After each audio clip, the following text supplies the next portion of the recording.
Welcome to Behind the Streams. I'm as told by Dylan, and full disclosure, we had a completely different episode planned for today, but then a trailer dropped about a week ago that set the streamer world abuzz a bit, and so we just felt here on Behind the Streams, right, that we'd be doing a disservice if we didn't talk about this. So we're going to be talking about this Gamer Girl trailer that dropped and some of the how do you say misconceptions that it sort of presents about streaming and modding. And I couldn't do that without my co-host today, starting with the one and only Carly Cartoons. What's up, Carly? How you doing today? What is up, everybody? It is good to be here. I mean, it's kind of unfortunate that we had to shuffle things around because of what we're going to talk about, but I'm excited about it. If y'all don't know me, I'm an industry animator in Los Angeles. I've worked on Midnight Gospel, Central Park. I'm on Bless the Hearts right now, and I mod for Loco, and I'm part of the Behind the Streams team because we're pretty cool like that. So, yeah, without further ado, I'm going to also introduce Wes. Hello! Hey, I'm Wes Sisa. I'm a moderator for Lucid Fox, I'm a moderator for Loco, and I'm a moderator for StreamerSquare right here. Basically, this is what I do. I like to mod, I talk about modding, and when this trailer came out, it blew me away. I can't wait to get into this, and we've got an amazing guest for it. I think this is to my right, Kate. Oh, hi, that's me. I'm Kate. You can find me at twitch.tv/Kate. I also had a lot of feelings when this trailer came out, and I think behind the scenes before the show started, we all kind of touched on them, and it's all kind of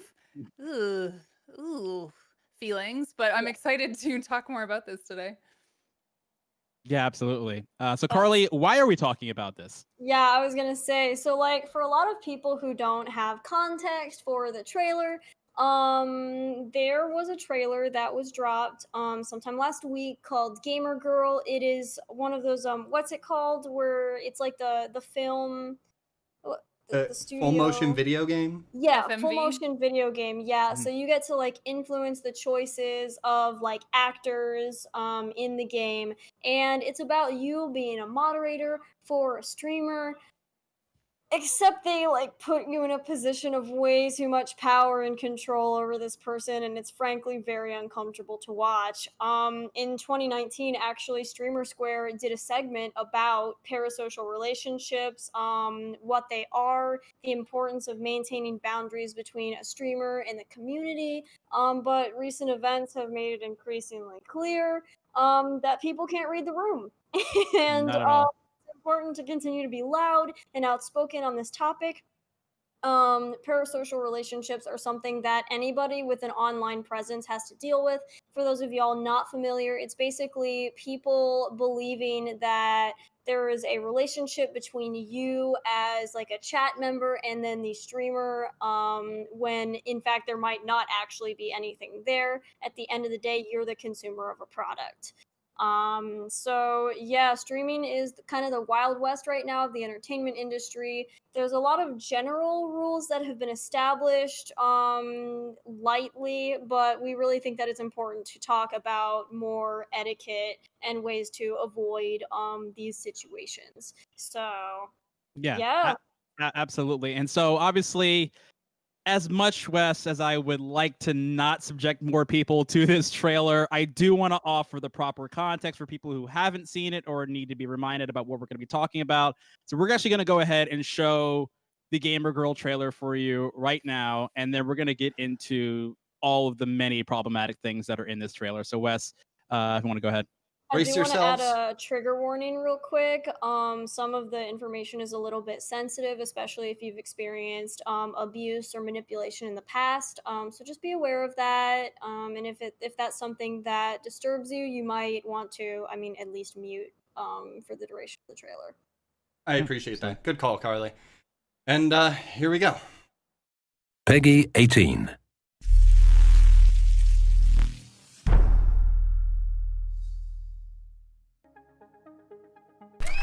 Hey everybody! Okay, cool. Water time, break time. All that junk has been taken out my stream. Oh, come on. No. Moderator, what do I do? Like, do I answer it?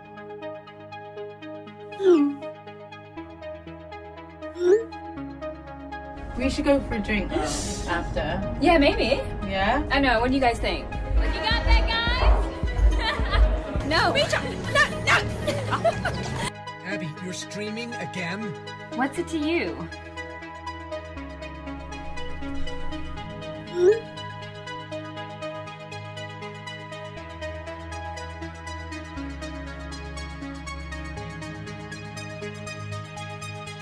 Just gonna make sure he's okay.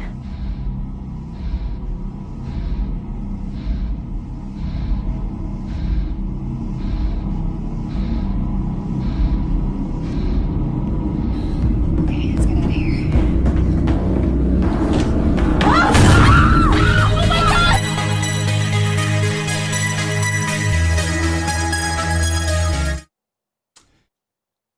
Yeah. So that was that. That was Gamer Girl. So Kate, I want to start with you. And what was your initial reaction to the trailer when you first saw it? Yikes. Like, deeply uncomfortable. Yeah. And I couldn't get through watching the whole thing the first time, so I went back again and watched it again. It was just not good.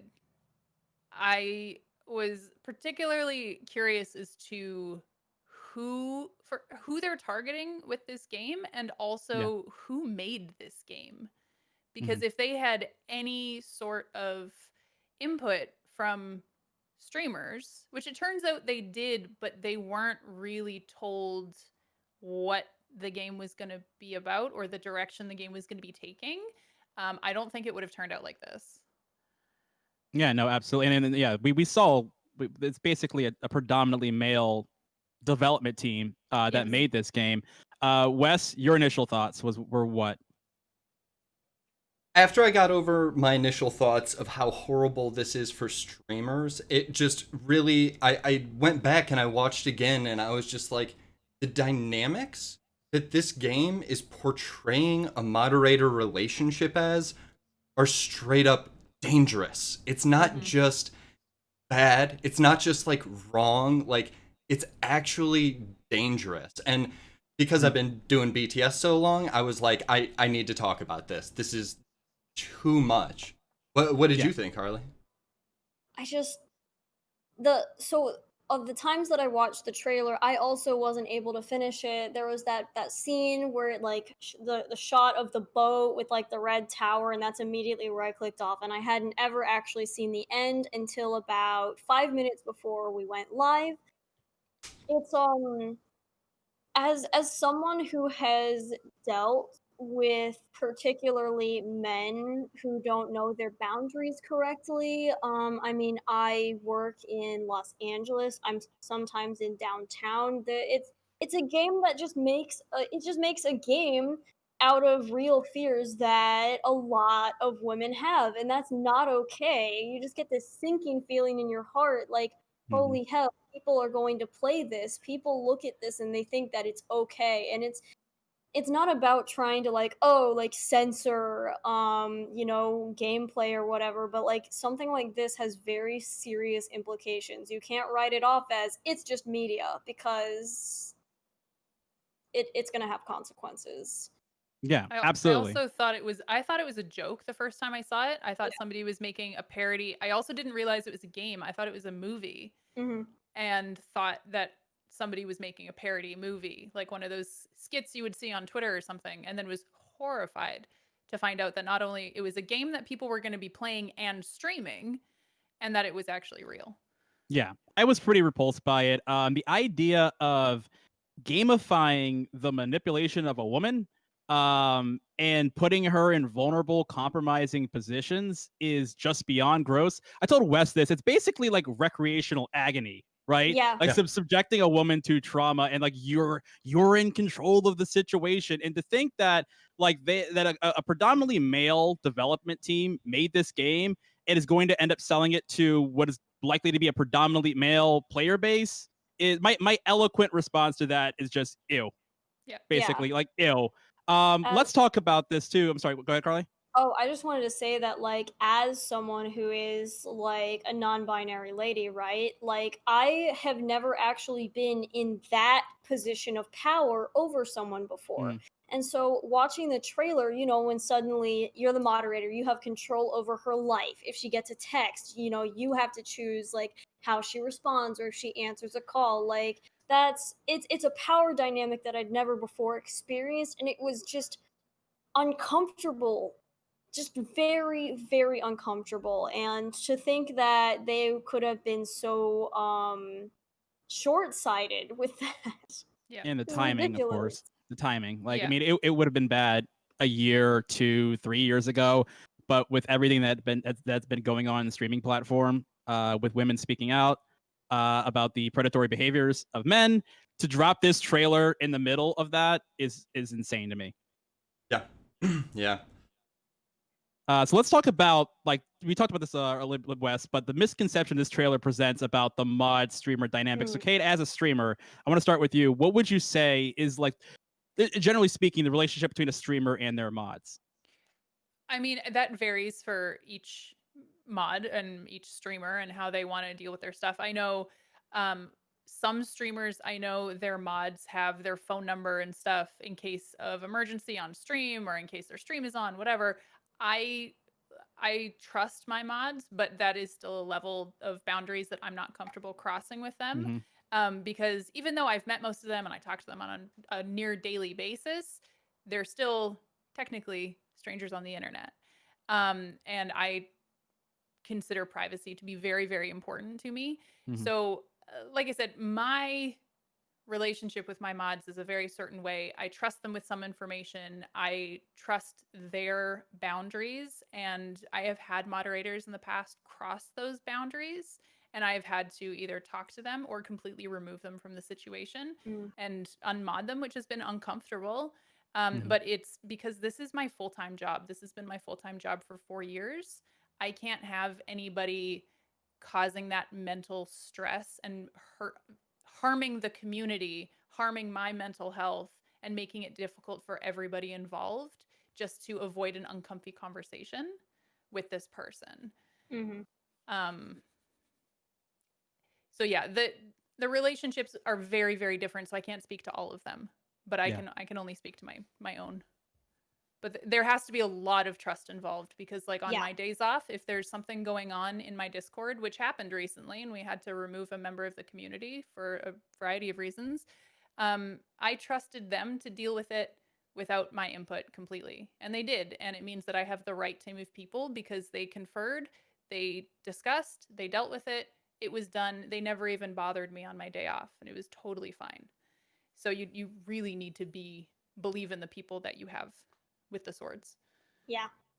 Because they're there to keep the safety and integrity of your community alive when you're trying to focus on other things like gaming or entertaining or performing or whatever. But you don't ask them if you should answer when you get an unknown number calling you, right? That's not not part of the protocol. I don't. Now sometimes I will like goof with them and be like, "Hey, I got this like spam email, haha." But that's something that I would like joke with members of my chat about. I would never think, random number called. Should I go and see Jack and Susie or whatever by myself and you can know my location and you can follow me? No. Yeah. No, that's inappropriate for anybody. I don't know why they think a moderator Yeah. would be fine. I would love to just address a question in chat that I saw that I think is really an important part of this discussion is, should you have a mod that you wouldn't trust with your phone number? As a moderator, absolutely. The reason we're talking about this is specifically because of this dynamic. As a moderator, some mods might be very close friends with their streamers. A lot are not. A lot are, you know, as Kate said, just strangers on the internet. You know, we've maybe only hung out around conventions and stuff. So it's going to be a personal choice of the streamer, but it's also up to the mod to respect that boundary. Like, I mean, because you're like kind of a coworker, you're kind of a team member, kind of a little bit above like an acquaintance, but if the streamer doesn't want to be friends with you, that is okay as well, and you need to respect that. You don't have to be like the closest friends with your mods ever, especially with larger channels, and manage those relationships. And I did just want to address that because that's kind of like part of why this trailer is so bad, is because it's like, okay, well, what is a moderator to a streamer? You know, like what behavior is acceptable? And like I trust my mods with a lot of stuff. So, but stuff that isn't to do with my personal life, if that makes sense. And I consider my phone number to be my personal life. For like some of my moderators are in chat right now, and so I don't feel uncomfortable saying any of this because they all understand this. But I'll trust them with information about my stream, and like for example, hey, I have a potential upcoming partnership. What do you think? Do you think this might be a good fit for the stream? And it's nice to be able to bounce ideas off of them because they've been involved with the community for so long. Or hey, I'm premiering these new emotes that nobody else has seen, but I'm going to show you first. Like, give me your feedback. But I'm not going to be giving my phone number. No. It's a business relationship, right? Not like a close friendship. Yeah, and I consider them to be like, I'm friendly with them. I've met them, we've hung out, I've taken them out for food. Like, it's been fantastic. Yeah, I really like my mods, but also like I'm not. Yeah, my phone number, no. Yeah. When is Discord not enough? Like, there are those emergencies, and yes, I saw someone say that, and I think maybe one or two mods do get that phone number, but I definitely don't think it's like a prerequisite that you should trust mods enough. Like, if you read along with all of the stories that have been shared in the industry, almost none of them are strangers. Yeah. Just saying. They're always like people you know, generally. Yeah. And you have a small level of trust for, maybe not that phone number trust, but trusting, and that's exactly why this is so wrong. Like, yeah, and like all of them have access. They can DM me on Twitter, they can DM me on Discord, they can ping me on Discord, they can email me. Like, they have all of that information. They don't need the further step of my personal phone number. But again, if the streamer is comfortable giving that information to the people, then like it's a personal choice for each person. Absolutely. Streamer. Yeah. And there's that moment in the trailer that's like where you're like in the club with the streamer. I don't know if it's like you're on the phone or what is that? I have no idea. I think they were streaming. Yeah, or just because I know one of the things is that the mods also, as a moderator, you're also choosing like which he's doing. So you can be like, oh, do a workout stream tomorrow, do an IRL stream next day. That's part. You can? Yeah, I read it on their website. It's not in the trailer, but that's like that. No. That's part of what it is you're choosing what she does. And like this is part of the dynamic that like freaks me out the most, is that not only is this mod streamer dynamic completely conflated to be something that it should almost never be. Yeah, but, like never. Like, unless this is your IRL best friend, then a moderator should not act like that toward a streamer. But not only is this controlling aspect so gross, they threw in the fact that it's a terrified streamer. So you're like, that part makes it so much more like mental. I can't get my head around that, is that they're putting you in a position to control a terrified woman. And and their one of their taglines is just be a moderator. And it's just like, that's not moderating at all. Not at all. And I also don't think people should ever go to a community with the intention of, I'm going to be a moderator for this person. And then furthermore to that, I want to be a moderator for this person because I want to be friends with them. Yeah. Yep. Like, I chose moderators based on none of them asked to be a moderator. I offered because they were constantly in chat. They were doing all the right stuff. They were being helpful. They weren't overstepping boundaries. We shared the same values and the same morals, and it made sense. It's never been, hey, I really want to mod for you, and then I want to become your best friend, and I want to control your life. Yeah. Like, no, that's like, not how this flies. It's not even a healthy relationship that any two humans should have between each other. That's the other problem. Is it's not just like a mod thing. It's not just like a power thing or a gender thing. It's an unhealthy relationship to have with anybody in your life. Yeah. Literally controlling someone like a puppet. Yeah, Like, you that's do this, move there, that way. Kate, you mentioned this. So when you bring a new mod on board, like, what do you do to establish the expectations? Like, they've already established themselves as someone you want to mod, but then okay, now they're going to be brought in. What do you do to establish the expectations you have for them and their role in the community? So luckily, because I choose people who have been a member of the community for an extended period of time, they're already seeing the expectations set out by the other moderators and me. And luckily, my community on Twitch is fantastic. A bunch of them are in chat right now. Thank you. But so they already know what they should be acting like. And then we kind of do, we haven't brought on a new mod in a while, but what we do is I bring them into Discord, into the mod only chat, and we kind of let them be a moderator in live chat without doing any mod actions for a while. It's like, just observe, see what we're doing. And then we kind of we've started writing, and we should continue, like a mod handbook. And it's like, here's what you can expect. Here's what we would love you to do. But I also don't like tell my mods, like, you need to be there for every stream. You need to be there for the entirety of the stream. I have no expectations that these people will be there all the time. I'm lucky in the sense that they want to be.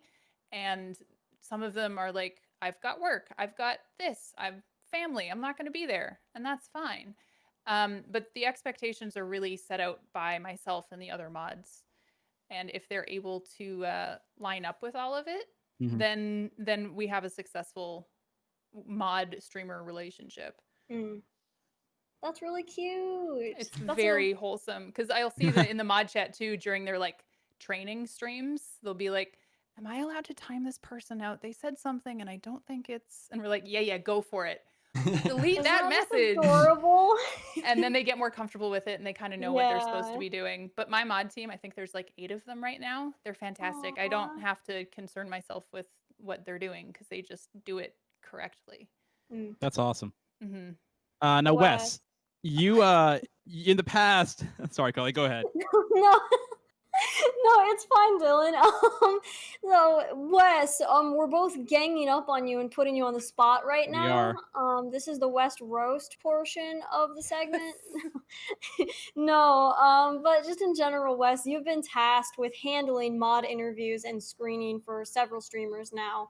Do you want to talk a little bit about how you handle the screening process, what expectations you set in the interviews for the mod role? Just like give us a little bit of that juicy detail. And fun fact, Wes brought me in. Hey-o. Oh my gosh, did he really? That explains yes, so much. Yeah, that's why he's not a good mod.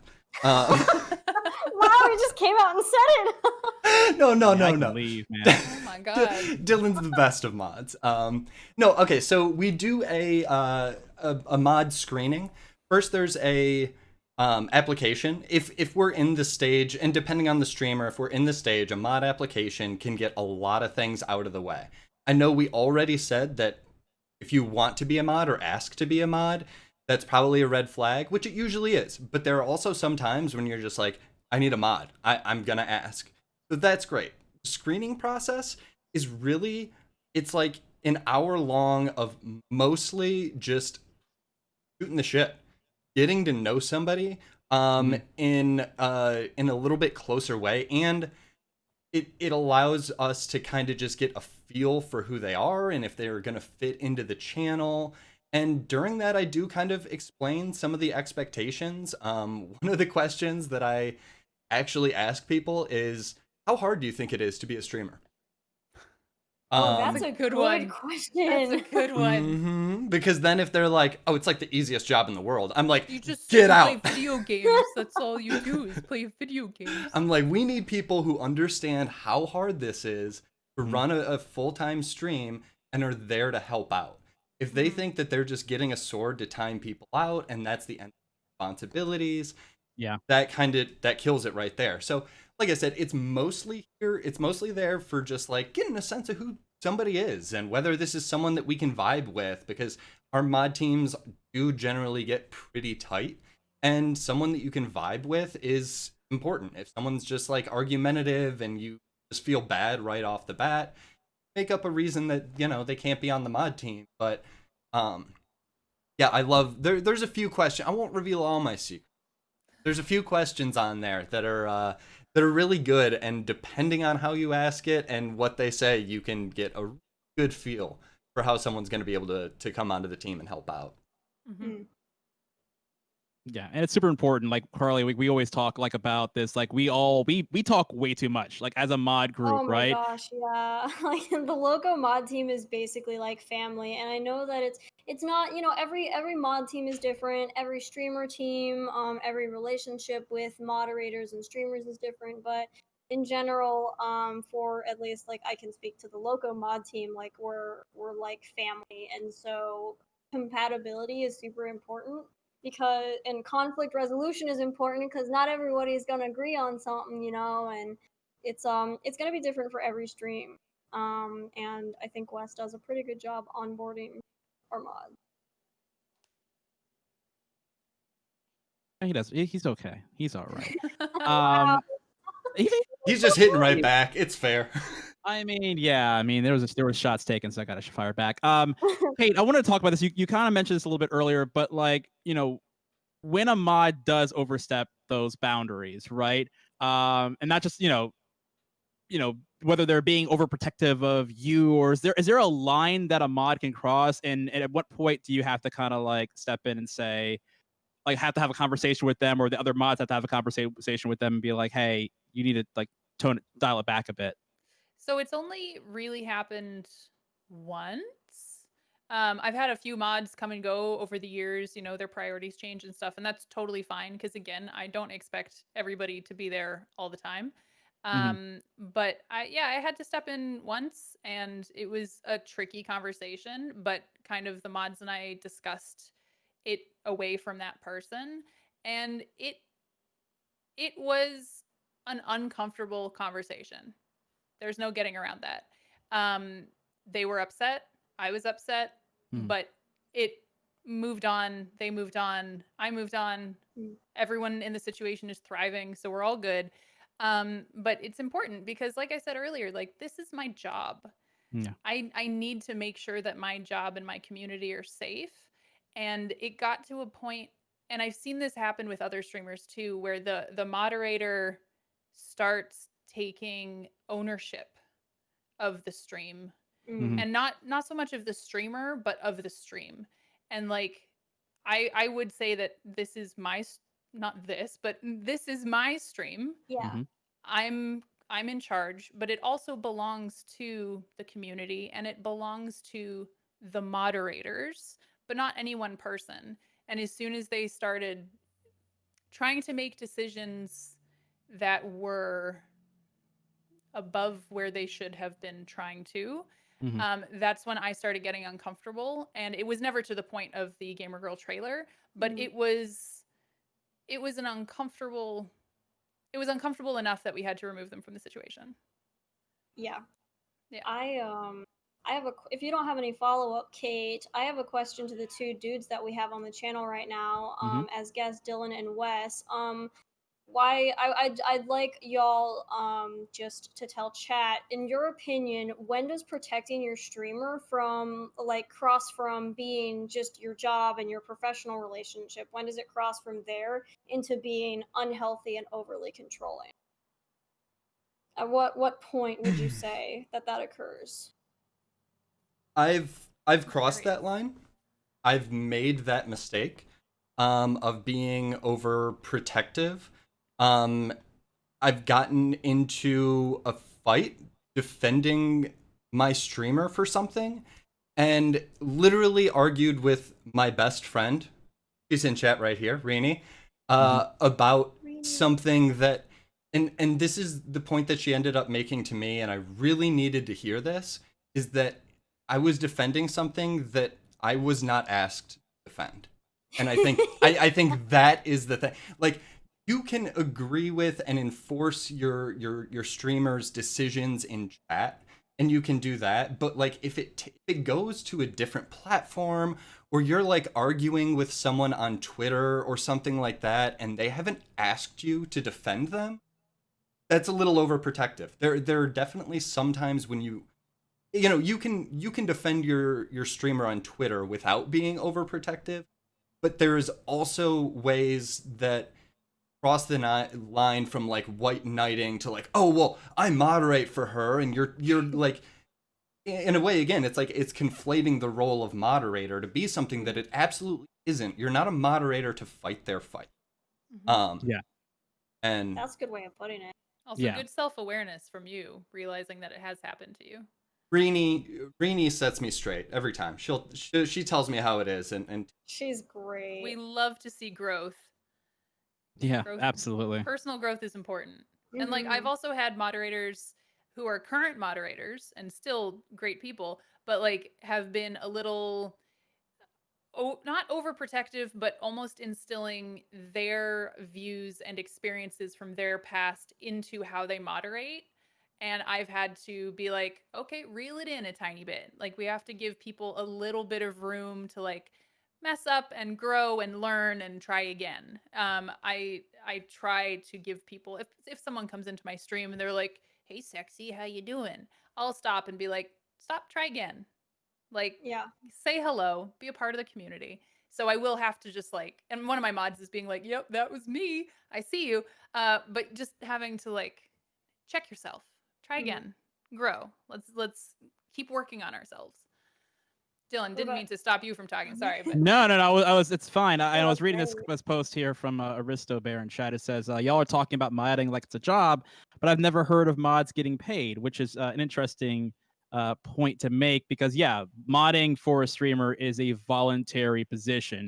Mhm. We do it because we love the stream and the community, not the streamer, but the stream and the community. And so yeah, like Wes was saying, I think there is sometimes an inclination to want to white knight. You take that sword a little too literal, right? And want to white knight and defend that streamer.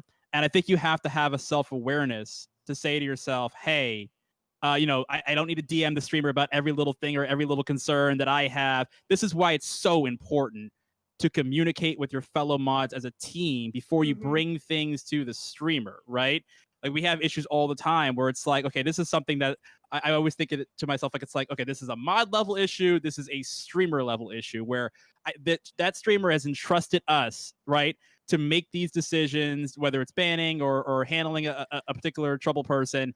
And if it requires us to go to streamer level and be like, hey, we need your opinion on this, we'll go to there, but you need to be able to handle things at this level as a mod. It's why you have that sword. And you don't you just there's not you don't need to always bring things to that level. And that's that's the point of having a team. Yeah. yep.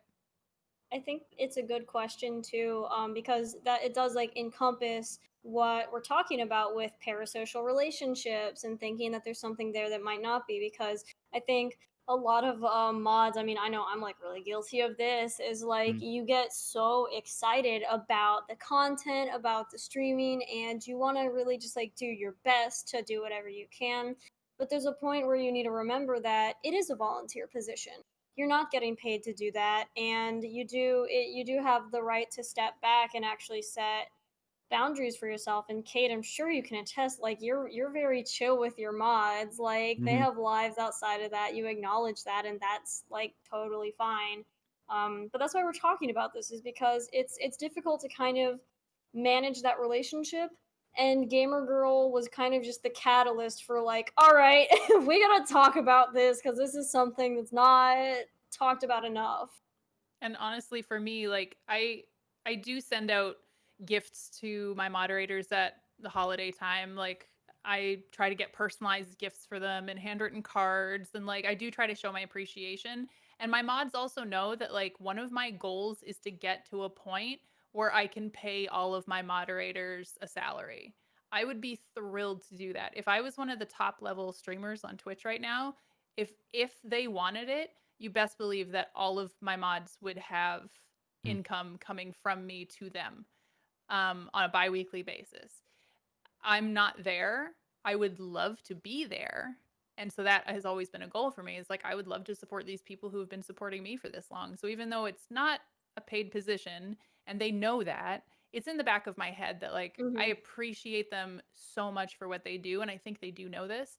And I try to show my appreciation where I'm able to. For sure. Absolutely. So I kind of want everybody to put their game developer hat on for a second, okay? Let's put God. the imaginary hat on for a second. Let's say a game like this actually wanted to educate people on like the nature of streaming and being a streamer. Is there a correct way or a more appropriate way for a game to actually like present like, oh, this is what it's really like? Oof, that's a tough one. I feel like it would almost have to start by being a horror game where you actually are the one experiencing the horror, right? Mhm. Like it can't be a horror game where you're watching someone else experience trauma. That's not really even a horror game. That's like a horror. I don't know what that is. It's weird. It's torture porn. Yeah, it's torture For lack porn. of a better word, yeah. It's abuser simulator. Abuser simulator, exactly. It would have to start from being the person experiencing the horror. I think that's the only thing that I can say on that, for at least off the top of my head. Yeah. Carly, what about The you? whole thing makes me uncomfy. Yeah, I would just say, like, honestly, a simple thing that you can do is to just reverse the roles. Literally just reverse the roles. Like, you are this streamer who's a lady, you like workout streams, you like your IRL streams, whatever, and you have a particular mod who is telling you what broadcasts you should do, what they think about your partner, you know?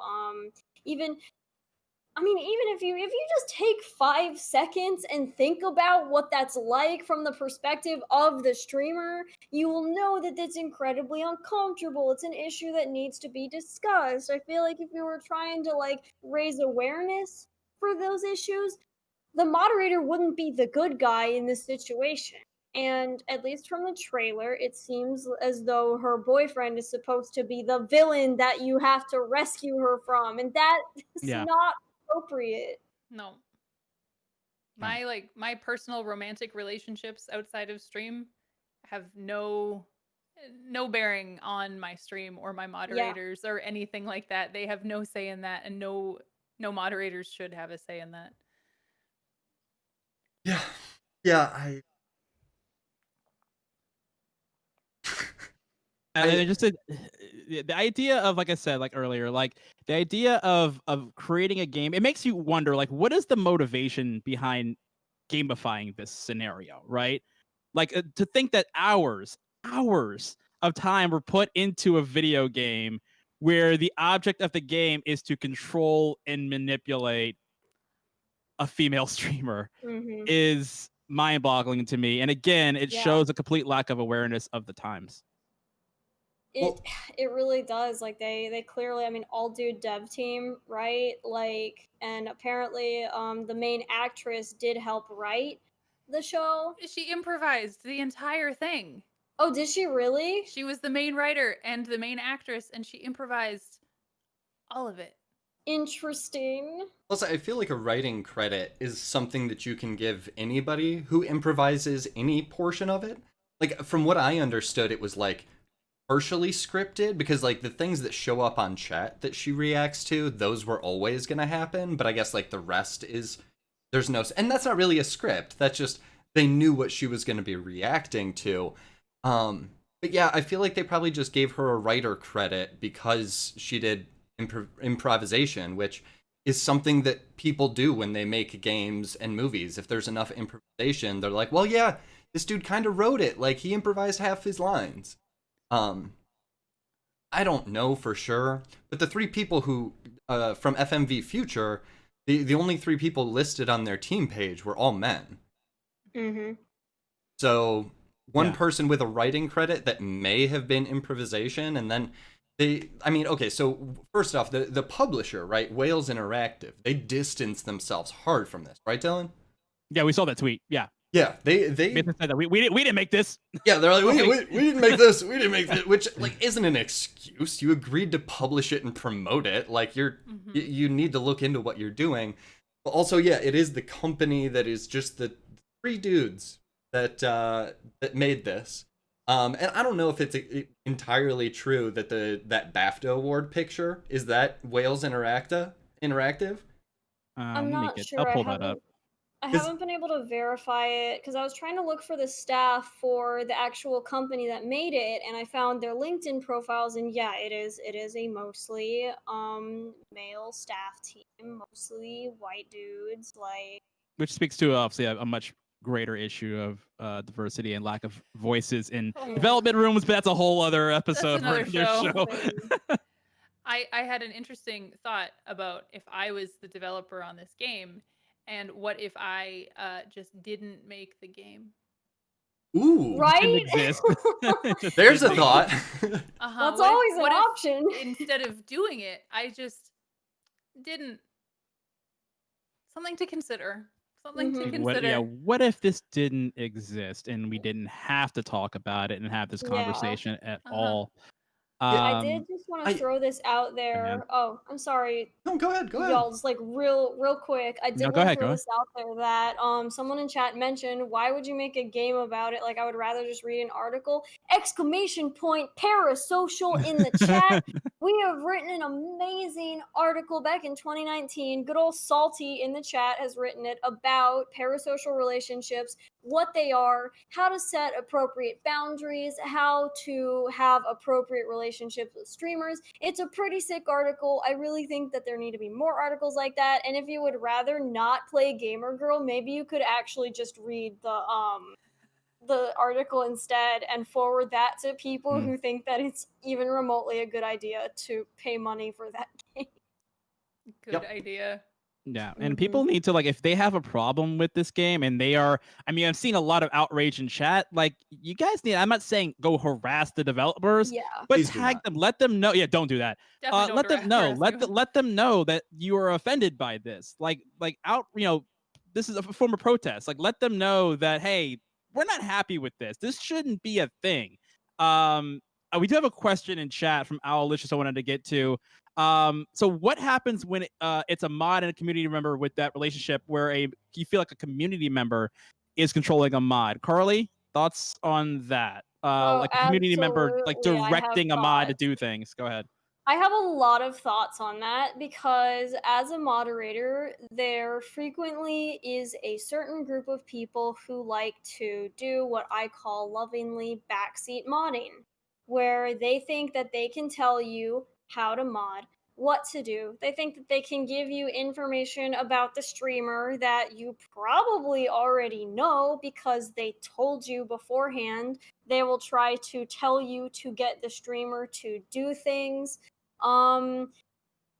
First of all, it's just annoying. But Yes. second of all, it's incredibly inappropriate behavior. For the same reasons why we're talking about Gamer Girl, like people should not be in positions of power where they tell other people how to do things. And especially if you're not a mod, what are you doing? We have so much information about the stream and about the production that you just don't. And so to assume that we don't know what we're doing when the streamer made us mods for a reason, right? Like if you really have an issue, why not try to set a good example in chat and, aspire to be on the mod team? Not to have control, but to say, "Hey, this is something I think you could be doing differently. Here's what I can contribute to the stream." Like, contribute to the stream. Don't try to have a weird parasocial relationship with a moderator because you think it earns you brownie points. Because at the end of the day, you're still going to get banned.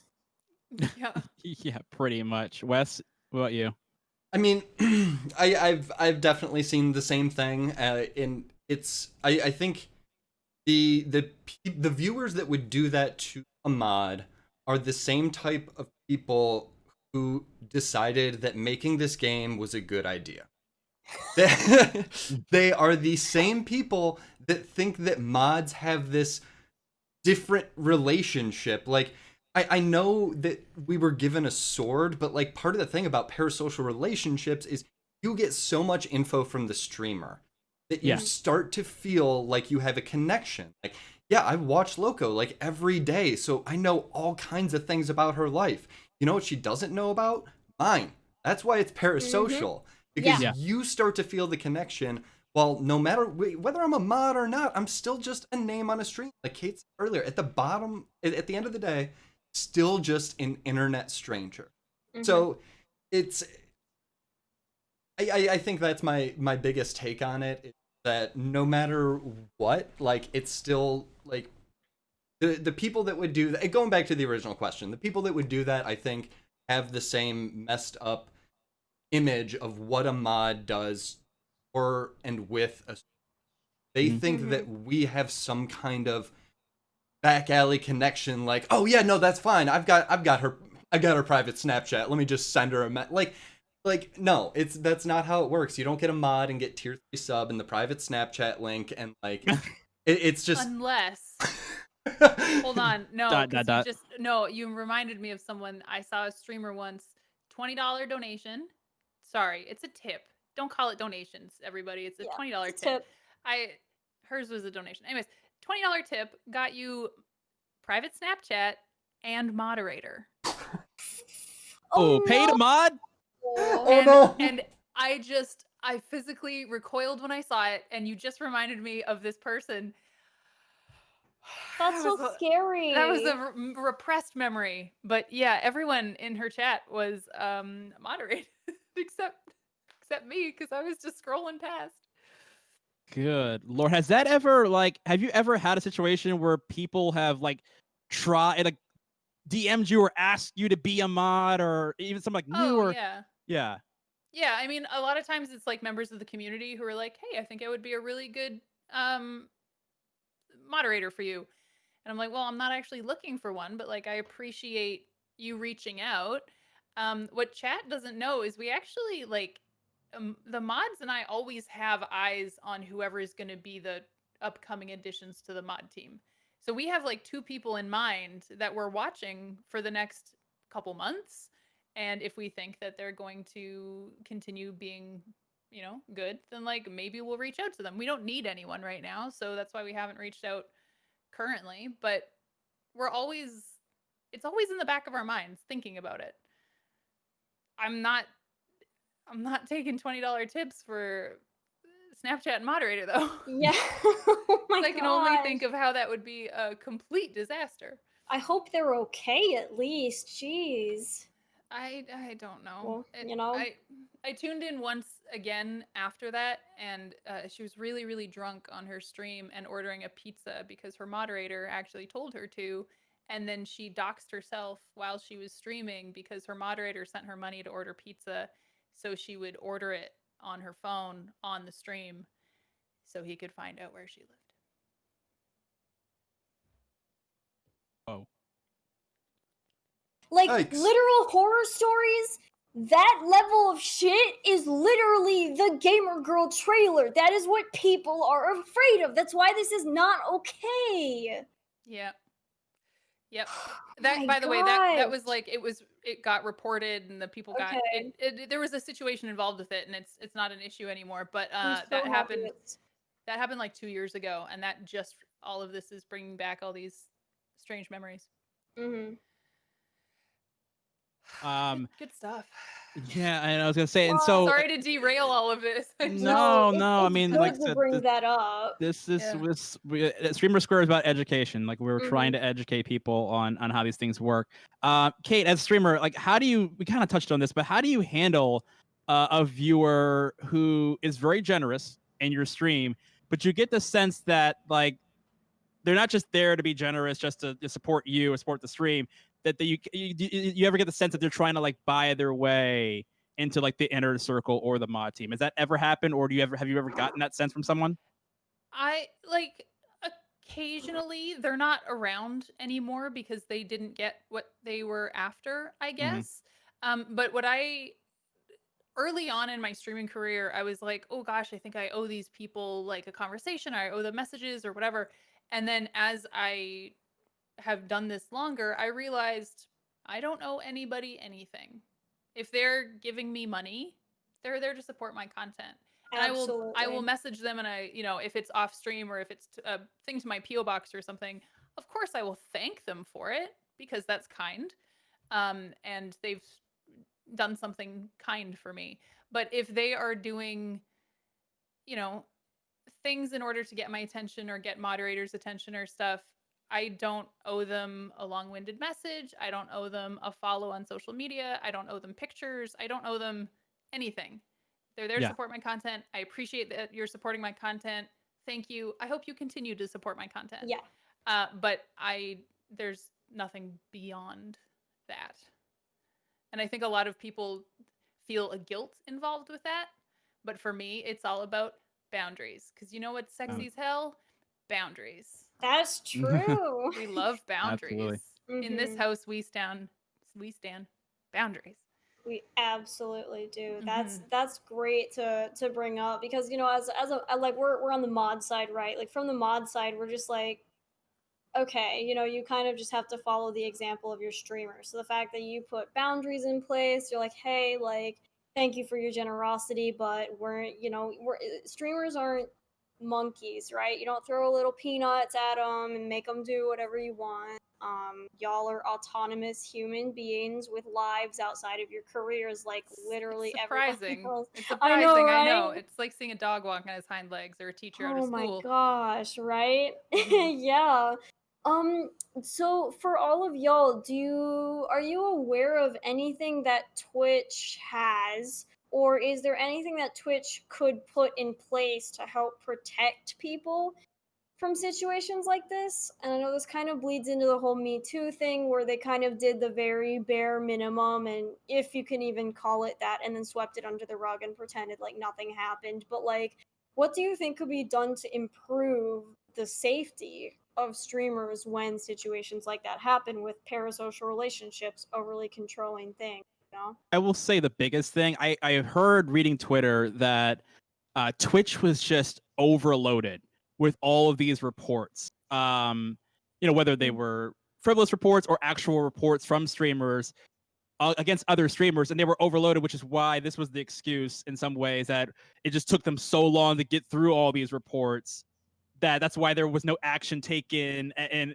immediately, right? So my suggestion or it would be to expand the security and safety team, because if this is true, this is a huge issue. Safety and security of streamers is a massive thing. So if that's true that they, as Reedy said, hire more people, if that is true, you have to greatly expand that. Kate? No, oh god, my brain Ridiculous. physically hurts. I actually did see a job posting for they're hiring a new head of safety and something head of safety. I don't know what the actual department name is, but they were hiring a new head of that department only in the last couple of weeks. So maybe they're doing something about it. All of a sudden, the safety and security of streamers is an issue? What? But Wait, what? I know, right? Twitch has been around for a long time. Oh, trust and safety. Thank you. But like maybe this should have been dealt with a long time ago. And the fact that they haven't built out the team to deal with something like this when they know that some people on the platform aren't great people. Mm-hmm. And that's some like in the minority are not great people or have done things that maybe require a report. You'd think maybe they would build out that department just a little bit more. Yeah, that excuse personally just feels so empty and half-assed because if they truly were overloaded with reports, then I'm sure logically we would see a lot more action taken over the following weeks.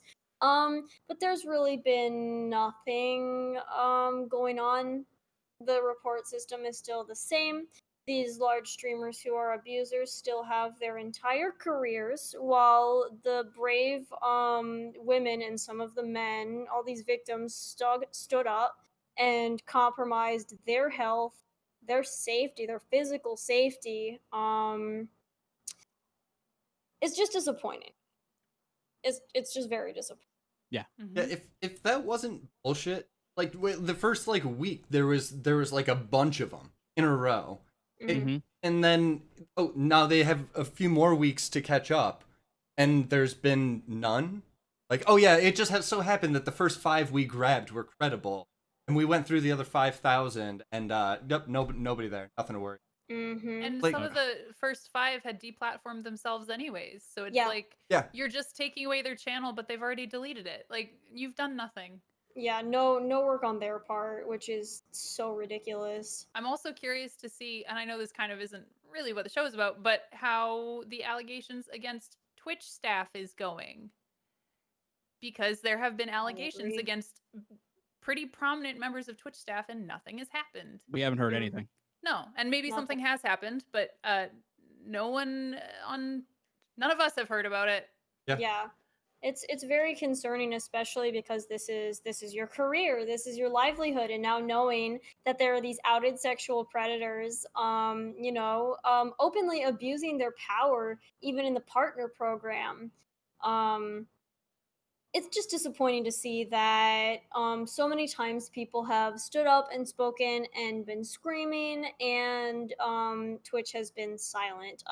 It's kind of like the Black Lives Matter movement in a way, where people haven't listened for so long, and now it's a topic of discussion that needs to continue. You can't just like put up like a black screen and with white text and say, "Oh yeah, Twitch supports its black creators," and then next week Put you're out a not video hiring with a bunch like of white anybody. dudes. Sorry. Yeah. A lot of feelings on that too. A lot of them. I feel like that's a different episode as well. It is. Tune in next week. Yeah. Absolutely. So I guess we'll start to wrap up here. I do want to go around the room again and get some final thoughts just on this gamer girl thing, and sort of if there's any one thing that you wanted to convey as a general reaction to that game and all the misrepresentation from that game. There's one thing you would want to convey to the streaming and modding community, and even to the developers of the game if you want to say something to them. Kate, I want to start with you on that. Boundaries are important. Maybe don't make this game. Maybe stop while you just stop. Take it down. Don't do it. Don't do it. Also, yuck. Yeah. Ew. Ew. Also, Yeah, just ew. gross. Honestly, like Yeah. I tried to have a more concise answer for this, but I've watched the trailer twice in the last hour, and it's Mhm. it just continues to be upsetting. The fact that they put time and effort into this, thought it was a good idea, looked at it again once it was finished, and still said, you know what? Print it, ship this, let's put this out into the world. And I think that speaks to game development and a need for diversity in game development and accountability. I'm horrified by the entire thing. It's well put, honestly. Sometimes yuck is all you need. Yeah. Yuck. What about you, Wes?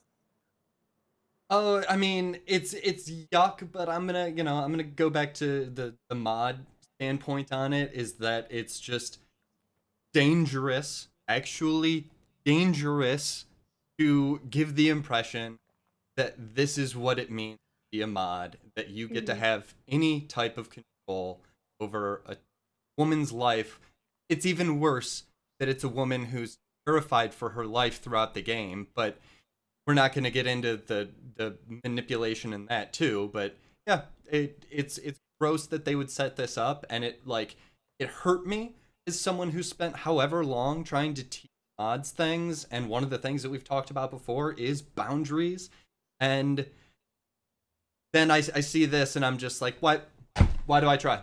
Why do I try? Yeah. Yep. I would say, coming from the perspective of an entertainment professional, someone specifically involved in adult animation, the content that you make absolutely matters. People I've seen discount this game say it's just a game. If you don't like it, then don't play it, which I mean is true. Like, we're absolutely not going to play the game or be supporting it, but the very content of this game, the very subjects of this game are a problem enough that it needs to actually be brought up. It needs to be discussed. It needs to be talked about. When you work in media, sometimes you're going to work on projects that have content that you don't agree with. A lot of adult animation I've worked on has misogyny in it, and I'm not comfortable with that, and neither are other women that I work with. But as an animator, I don't have much say in that. It's a slightly different conversation, but the media you make matters. The media you consume matters. The media that you don't talk about and the media that you let other people consume, or the media that you just sweep under the rug, matters. And this game matters because it's deadly. It's going to lead to more stalking. It's going to lead to more people thinking that they can have more relationships with a streamer than is appropriate. I would just say listen to the streamers on this one, y'all. Like, just listen to them when they say that this is gross.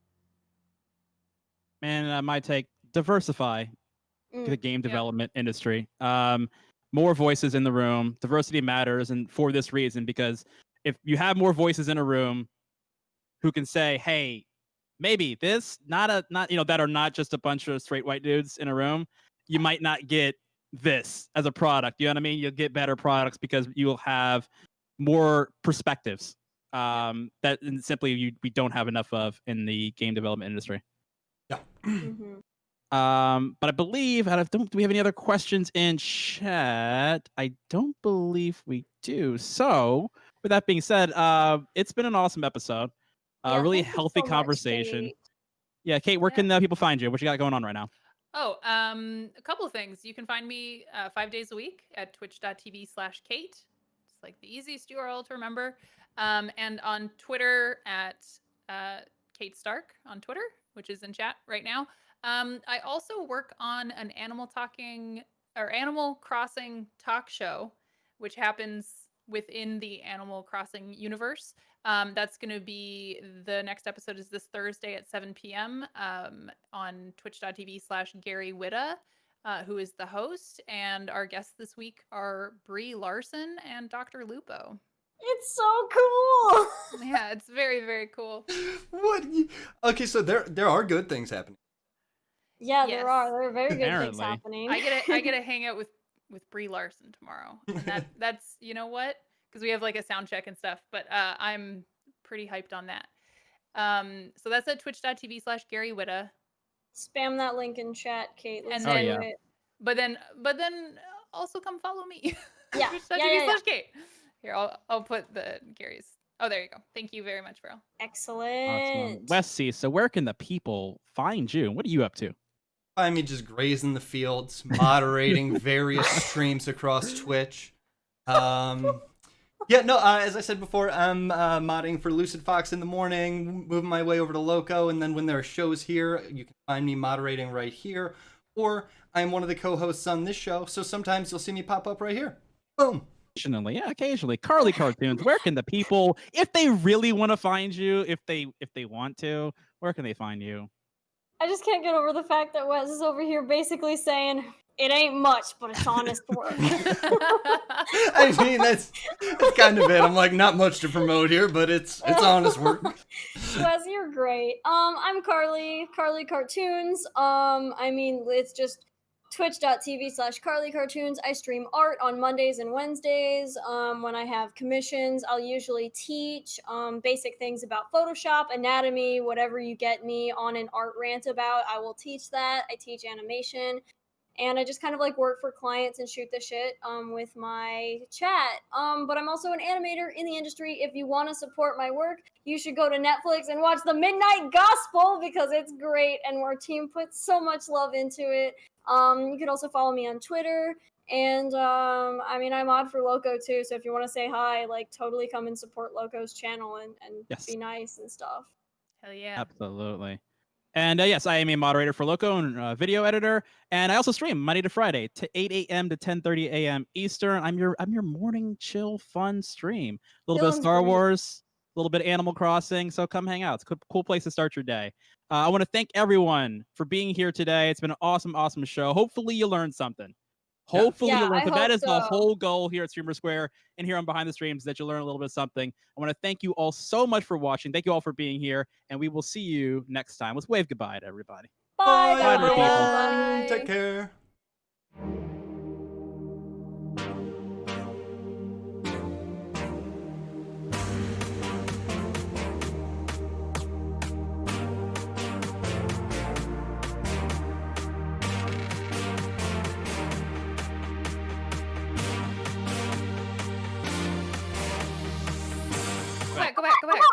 Go back. We're back. We're back. Okay. Surprise, Okay. surprise. No. Hold on a second, guys. Hold on. Professional broadcaster right here. I forgot to tell you guys like what's coming up. Dan's Stream of Thought later today, 6:30 p.m. Eastern. Yeah. Be here for Dan's show. It's What in else do we have half an going on? hour. Just hang out in chat and Just talk yeah, we're with all each gonna be other. hanging out in chat. So yeah, Yeah. I apologize, guys. Dan's here. coming on. How can I possibly forget Dan's show? Dan is great. He knows things that you can learn about. Absolutely. Also tomorrow, Hot Fix with Lucid Fox. He will also be talking about the gamer girl situation. So if you want a spicier version of this conversation, Very spicy. tune in to Lucid Fox tomorrow at 5 p.m. Eastern. Also tomorrow, are the very, very awesome Mac and Cheese Please. We'll be hosting a workshop about OBS basics. So if you want to learn how to use OBS to upgrade your streaming setup, be here. Mac and Cheese is awesome. Super, super educational. Our super, super channel. awesome. It learns you some things about streaming, so you better stick around. We're gonna find you. We're gonna be in chat. We're all gonna be in Oh, chat. yeah. I believe all of us. We're gonna be in Yeah, we're chat, gonna hanging hang out out. It's before fine. Dan's show. So thank you guys so much for tuning in. And now we can All wave right, goodbye now to the we- people. Bye. All right, now we'll wave again. All right. That was the